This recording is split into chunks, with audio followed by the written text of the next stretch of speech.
Okay, hi again.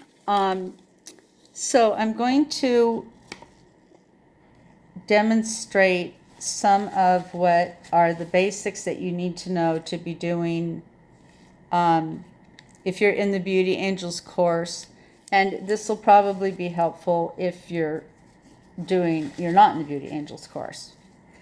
Did not want to waste a whole piece of latex. So this is one that's almost full, but it's got some one empty right and a couple empty left brows. So the first thing I want to talk about is your sitting position. This is not how you're going to microblade somebody, because where would you be? This is their head, these are their brows, you're on their boobs. We don't sit on our clients. So, for the most part,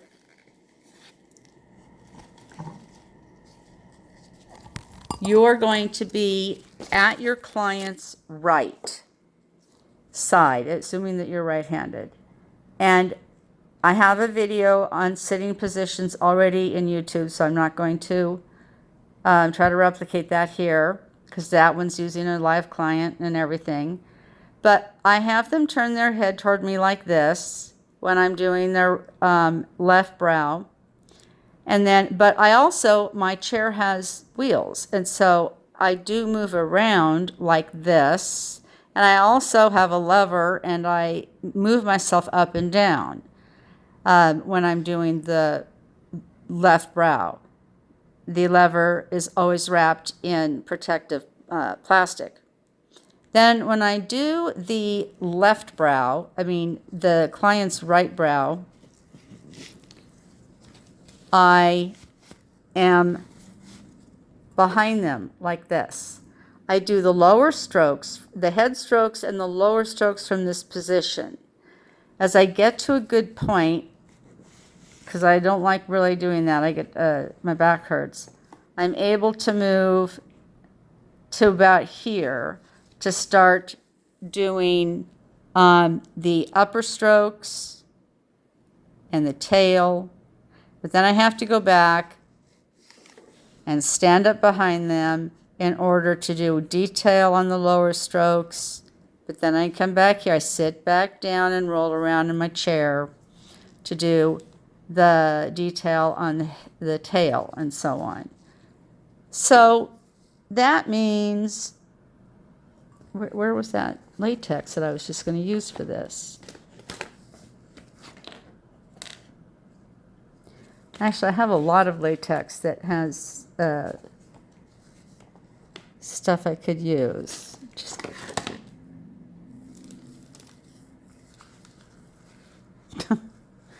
Okay.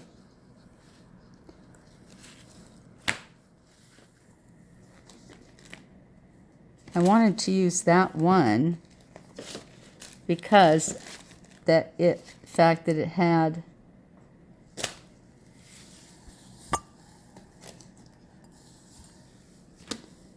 okay, this is it. I don't want to put it so far away from me. Because it has one right and a few left. Okay, so as far as when you're doing your practicing, you don't want to be sitting like this, as I just said, because in reality, you're not going to be sitting like this. Even though the practice might be easier to do if you're in this position, it's not useful for you to practice in this position. So you can turn this way and kind of compromise between having it in front of you and having it sideways. So the first question that is coming up from students has to do with one of the early lessons. And great, I can't see that. The brow outline has kind of come off. All right, so when you're making your strokes, you're going up, up, up, and curving.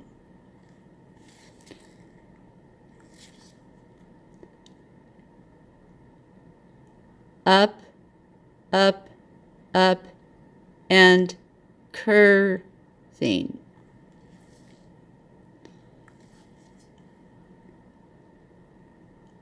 Up, up, up, curving, curving, curving. Now, a couple things I want to point out here, besides the fact that it looks like my blade's getting a little bit dull. The distances between each of these strokes is the same, and so are these distances. Also, they're parallel. So if you're going along and you've got strokes like this, you don't want to all of a sudden be doing one that goes like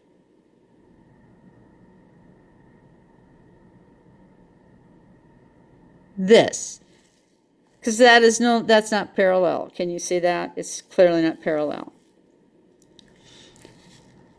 We also aren't making C strokes.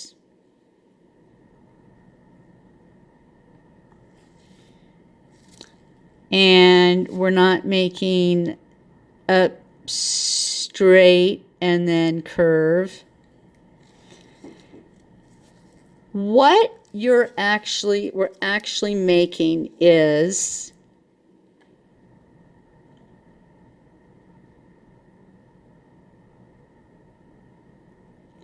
part of a circle. So if I were to continue around with this,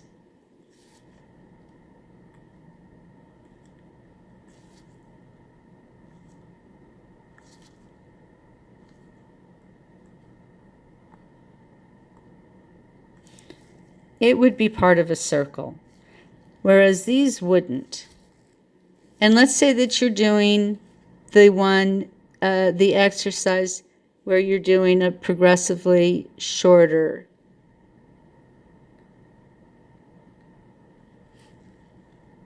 I'm going to make that a little bit longer just so that, sorry, that was kind of crappy. But anyway, this also is part of a circle.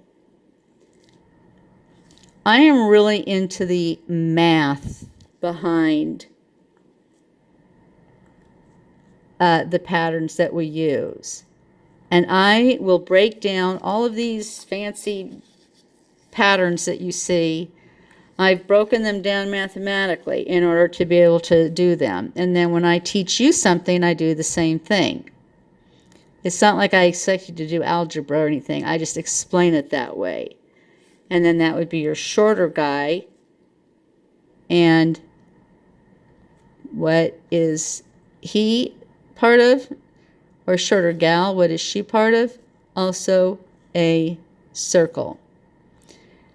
So for, I can't remember what lesson this is, 3 or 4, where you're doing these strokes. They're part of a circle. Think of it that way. Okay, so another issue is sitting positions. You can have your latex like this. I don't want you having it like this. This is just not, first of all, it's difficult to work at this angle and get an appropriate, I mean, you're just not going to be able to do it. But when you go to move to the client's right eye, your left, put your latex so that it is upside down. When you watch my videos, and a lot of them, I give you this little cheat that I look at. There's not really any. I'll just look at the first few strokes here on this guy. I will look at those, and I will do things like I'll measure. Okay, from here to here is where the head and the connection strokes are, so I'll measure that distance literally. I will go like this, and then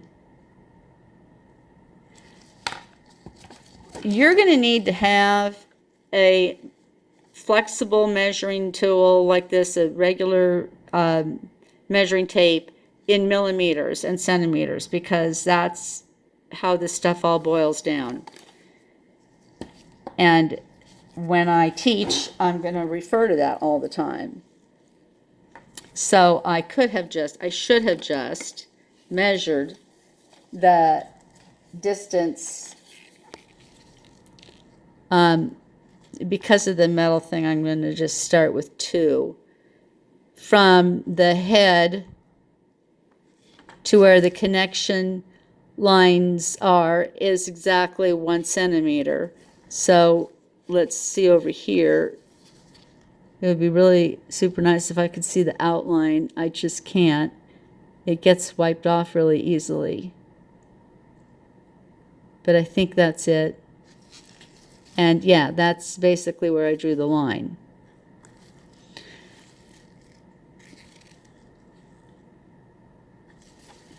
Okay.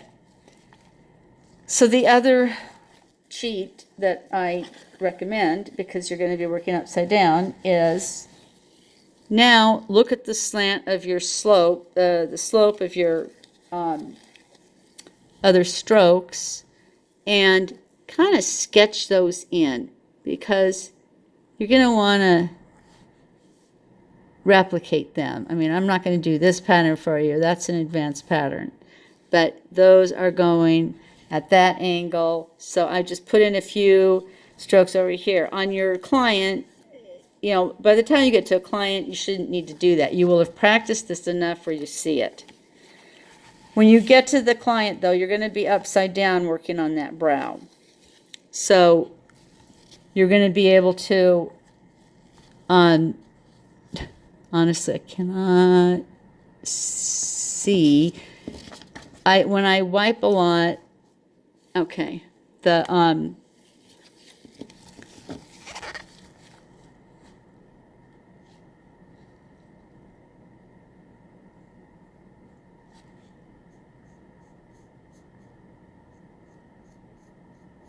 brow disappears on me with these that have the white outline. All right, so I'm just going to do like the head, the Beauty Angel's head, basic head.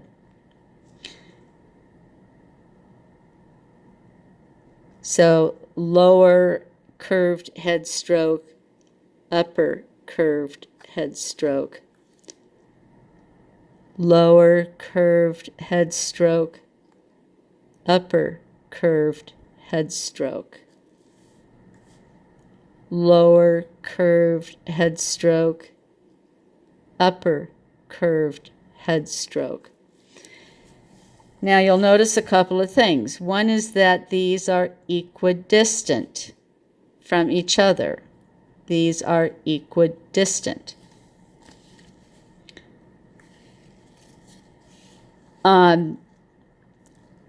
When you're doing those beginning lessons, you're going to be doing those curves and thinking of them as part of a circle. Make yourself think that you're going all the way around, because that's what you're doing.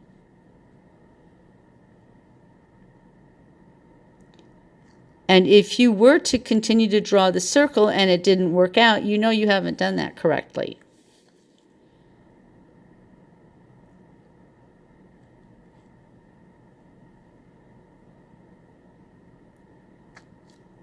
All the way around. I mean, obviously, not all strokes. You can see by these other patterns on here that there's deviation from that rule, but you'll get to that. And by the time you get to that, you'll have the muscle memory. And then, so even if you're doing, yeah, I can't see sorry, I cannot see there the actual outline very well. You're doing then that series where it's 3 different lengths. Each of those is going to be part of a circle.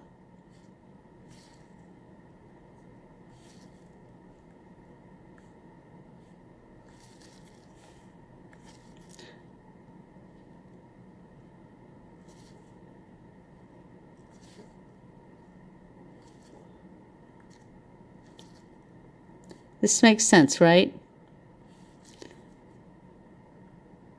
If you have to draw this in like this, do it. Get a protractor. Because I hate to tell you this, I don't hate to tell you this, but the fact of the matter is, eyebrows are math. They're geometry, and they're based on the golden ratio. So let me talk a little bit about that.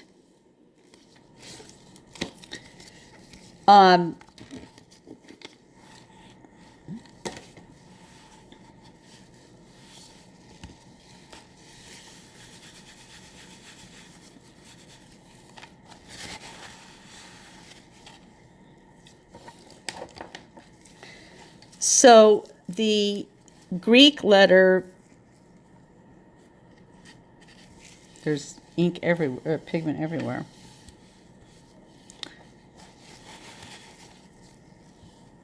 Yeah, it's like I didn't clean it up at all. Hold on, my ballpoint pen literally got in some pigment. I probably stuck it in my pigment ring, you know, out of habit. All right, so the Greek letter phi, that's the capital version of it. The lowercase version is more, no, I'll show you. So if I want to, and that's pronounced ph, or it's actually pronounced phi, that letter is pronounced phi, not F, but phi.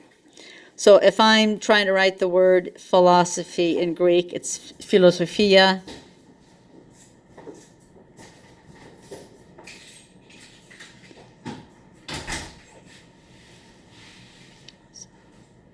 Okay, so we've got capital phi, and I know you can't see this really well, or it's not well focused. Iota, which is I, lambda, which is L. This is a omicron, which is O. Sigma, omicron. Phi, again, lowercase phi, and this is what Phi-brows uses as their symbol. I mean, they do it a little bit more fancy. Philosophia. Anyway, so the letter phi, the Greek letter phi, it is just a Greek letter, part of their alphabet. But it also represents a ratio called the golden ratio. And if you go to our files, we have one file in there, La Proporción Dorada, which is the Spanish version of, and I go into a lot of detail there. And then there's another file in there with the descriptive name Untitled, and that is the English version. You can look at that and learn about the golden ratio. But what the golden ratio is exactly a ratio of 1.61-ish to 1. So when we go to an eyebrow, man, these are just all disgustingly messy.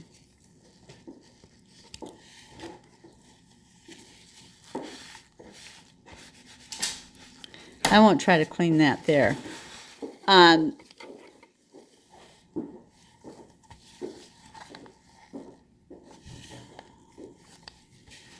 I'm going to go ahead and, well, actually, I'll take this moment to show you how to clean your latex when it's that bad.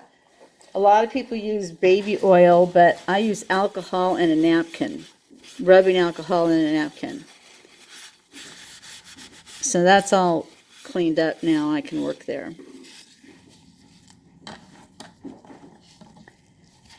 This here, that's me trying to work late at night after I've taken my sleeping meds or something. So don't drink and microblade. I wasn't drinking though. All right, so what we have here is point 1, the beginning of the brow. Point 2 is the arch. Point 3 is the end of the tail. Point 4 is the bottom of the head, and that is variable because you find it by pressing around the orbital bones. So the supraorbital bone there. Point 5 is at the base where the brow is the widest. And point 6, some people put it directly below point 2, but I put it over a little bit, so it's here. So the golden ratio applies to this. The distance from here to here is however many centimeters or millimeters it is. The ratio is 1.61 to, from here to here, 1. They're not that much different if you actually measure them. I don't want to use this metal part here. It makes it confusing. So let's start with 2, the second centimeter, and we go up to the arch. That's 1,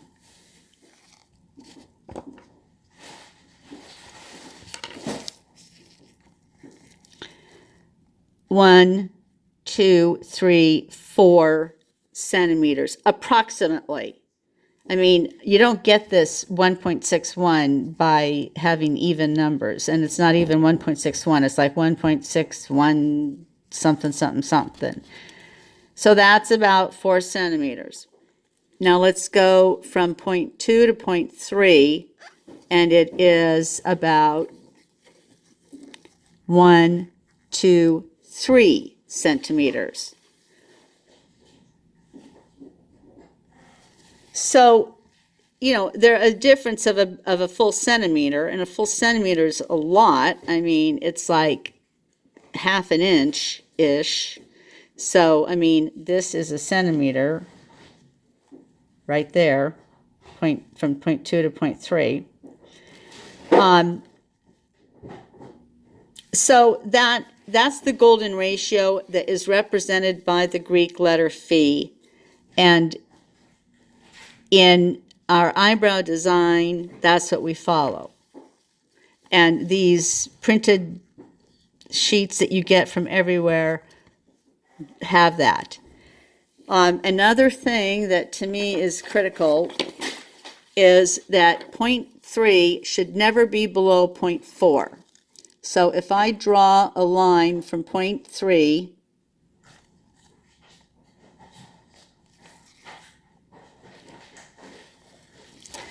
it should never drop down below point 4. If it does, you're going to have a droopy brow. I actually prefer it to be almost positioned such that, and I can't do it here, but it's intersecting like in the middle here, so that somehow I would make my point 3. You know, I'm not designing this brow. It's already been designed by a factory.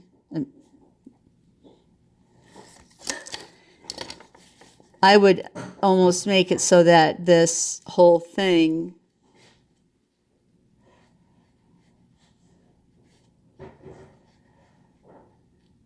somehow does this, so that point 3 is quite a bit above point 4.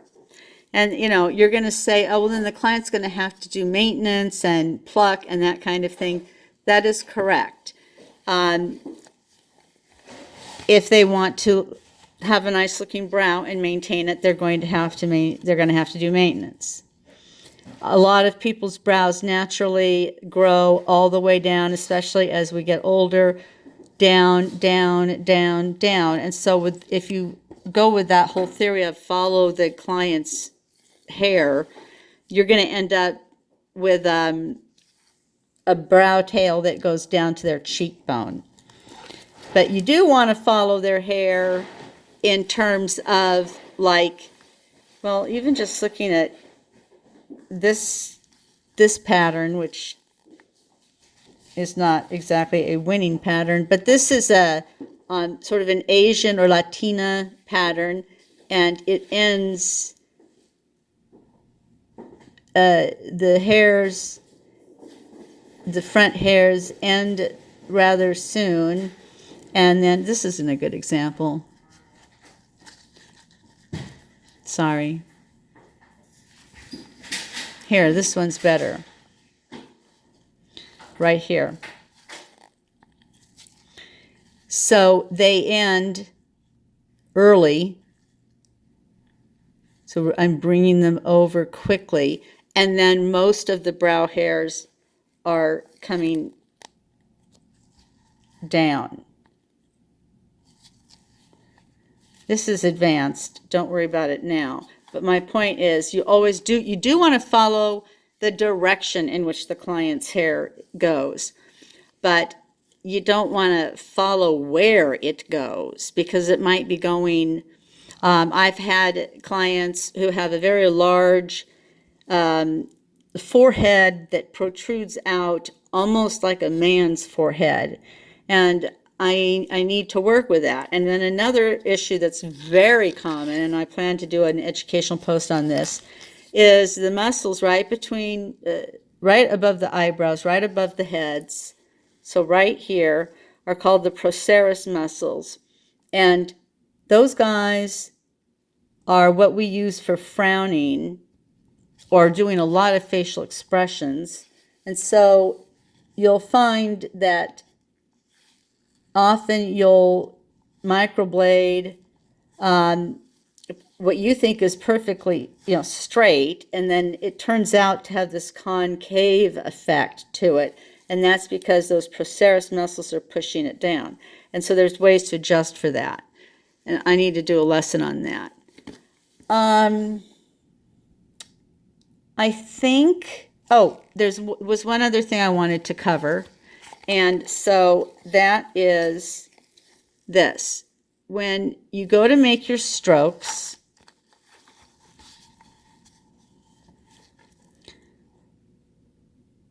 and let me do it on a brow so that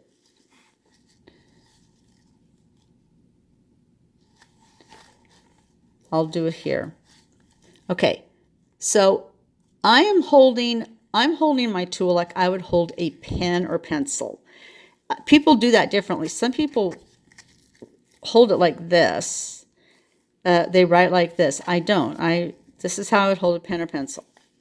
And your pressure should be approximately what you would use if you were just writing with a ballpoint pen, a nice ballpoint pen, not one that's running out of ink. They have to press really hard or anything.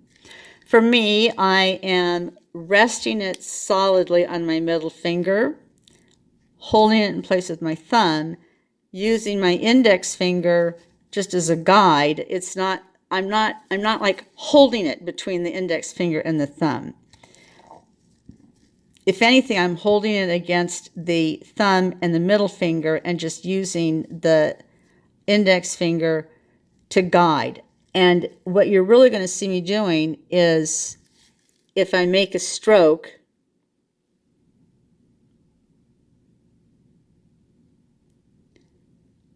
you should be seeing my thumb and my index finger curving.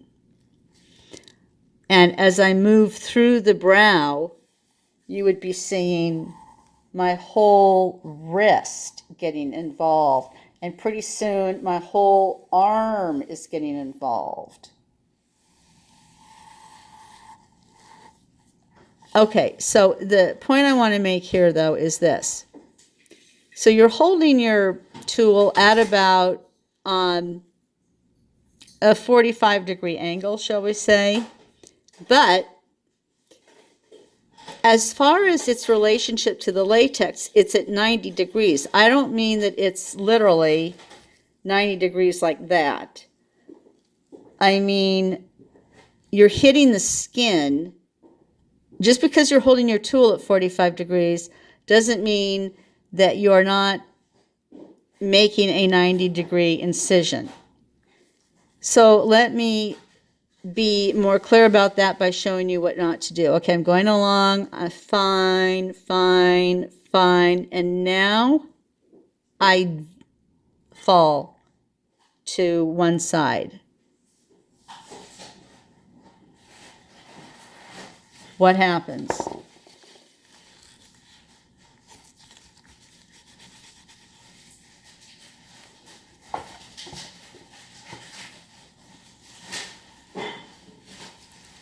You're going to have a double stroke or a messy stroke.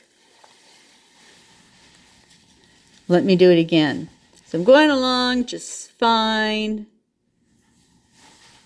Everything's fine, angle's fine, but maybe I'm pressing too hard, maybe my blade is getting weak, and I go flat like that. So when that happens, you're going to have double strokes and a general mess. The same thing applies from the other direction.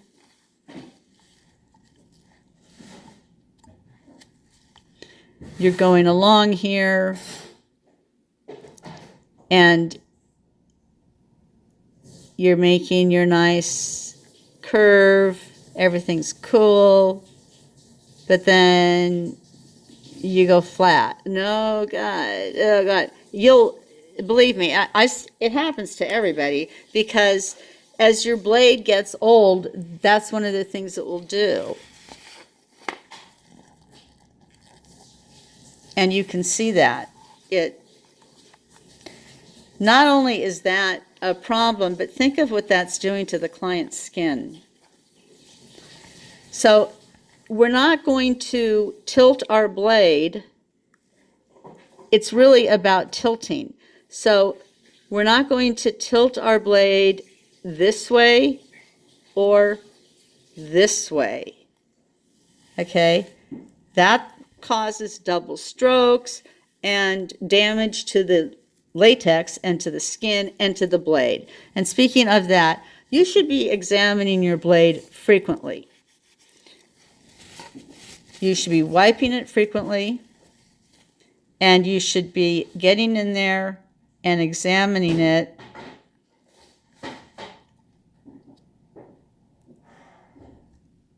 frequently to make sure that, like in this case, I can see I just wiped it with a napkin. I want to get all that pigment out of there so I can really evaluate how it's doing.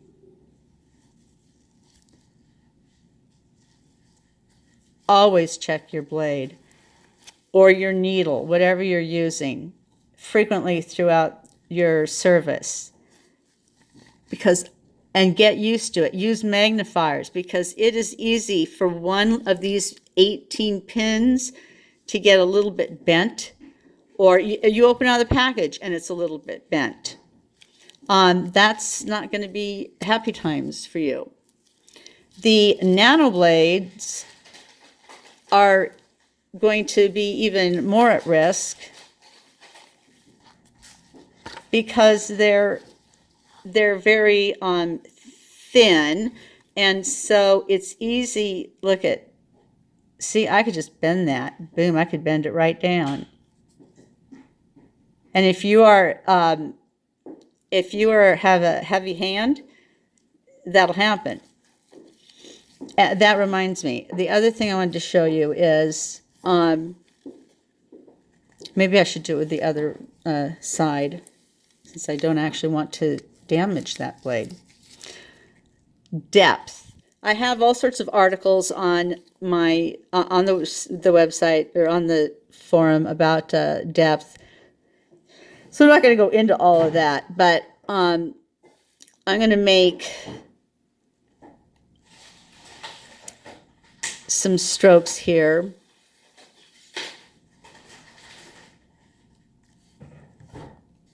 Because when you're working on latex, you don't have the advantage of being able to check for pinpoint bleeding. You know, latex shouldn't bleed.